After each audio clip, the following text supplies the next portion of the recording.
Alright, found this article on one of my browsers. The Taliban's war on women in Afghanistan must be formally recognized as gender apartheid. Oh, I get it, because they separate the sexes. The second anniversary of the Taliban takeover of Afghanistan. I wouldn't call it a takeover, I'd call it retaking. But anyway, is fast approaching. Since then, Afghan women have been denied the most basic human rights.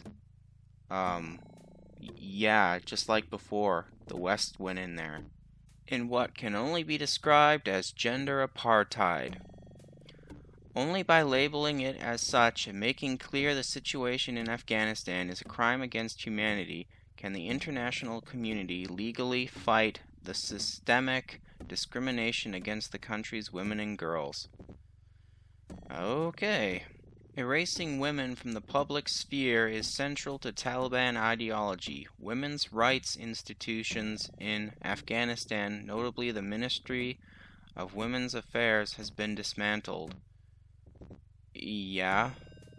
While the dreaded Ministry for the Propagation of Virtue and the Prevention of Vice has been resurrected. The Afghan Independent Human Rights Commission has been dissolved and the country's 2004 constitution repealed, while legislation guaranteeing gender equality has been invalidated.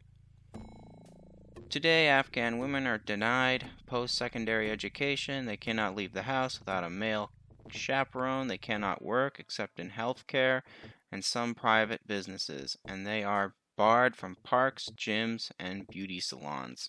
Of the approximately 80 edicts issued by the Taliban, 54 specifically target women, severely restricting their rights and violating Afghans' international obligations and its previous constitutional and domestic laws. So yeah, those laws were put in when the West kicked the Taliban out. So now the Taliban are back in. The war in Afghanistan went on for 20 years, and at the 10-year mark, I knew that it would never end. And what would wind up happening? It would just keep going on, or the West would just pull out. And what happened? The West pulled out and the Taliban just retook everything. 20 years of fighting for naught. And now this article, the publisher, they're talking about how it's horrible for women. Yeah, just like before, the West even went in there. Anyway, continuing with the article, the Taliban appear undeterred. Yep, because they're religious fanatics. Continuing where they left off 20 years ago, when they first held power, the results of their ambitions are nearly apocalyptic. So I'm just gonna say it. I mean, who didn't know this was going to happen when the West pulled out of Afghanistan? Afghanistan is facing one of the world's worst humanitarian crises. About 19 million people are suffering from acute food insecurity, with female-headed households and children most impacted. Gender-based violence has increased exponentially, with corresponding impunity for the perpetrators and lack of support for the victims, while ethnic, religious, and sexual minorities are suffering intense persecution.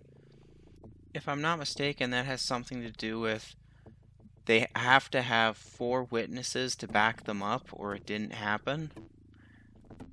I can't be sure, but I think that's something to do with the Quran.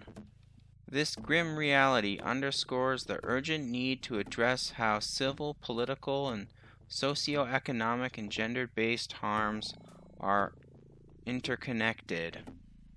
Karima Banoun, an Algerian-American international law scholar, has advocated recognizing gender apartheid as a crime under international law. Do you think the Taliban cares about international law? Really? Such recognition would stem from states' international legal commitments committees to gender equality and the United Nations Sustainable Development Goal 5, aimed at achieving global gender equality by 2030. Again, do you really think the Taliban's going to give 2 Fs about what the UN says. Criminalizing gender apartheid would provide the international community with a large legal framework to effectively respond to Taliban abuses. Only if they recognize it. While the UN has already labeled the situation in Afghanistan gender apartheid, the term is not currently recognized under the Rome Statute of International Criminal Court as being among the worst international crimes. Again, like in the beginning, if I'm not mistaken, apartheid is where you separate people based on like race or sex, right? The Taliban want that. So the reason they're calling it apartheid is to link it with South African apartheid, to garner more support for it, I suppose. In summary, I don't think it'll get anywhere because the Taliban want to separate the sexes. The way it looks to me, the Taliban are really set in gender roles. Men have their role in society, women have theirs. So yeah, it would suck to be a woman in Afghanistan, because for 20 years, basically, they had a taste of what the Western woman had, and now it's all taken away.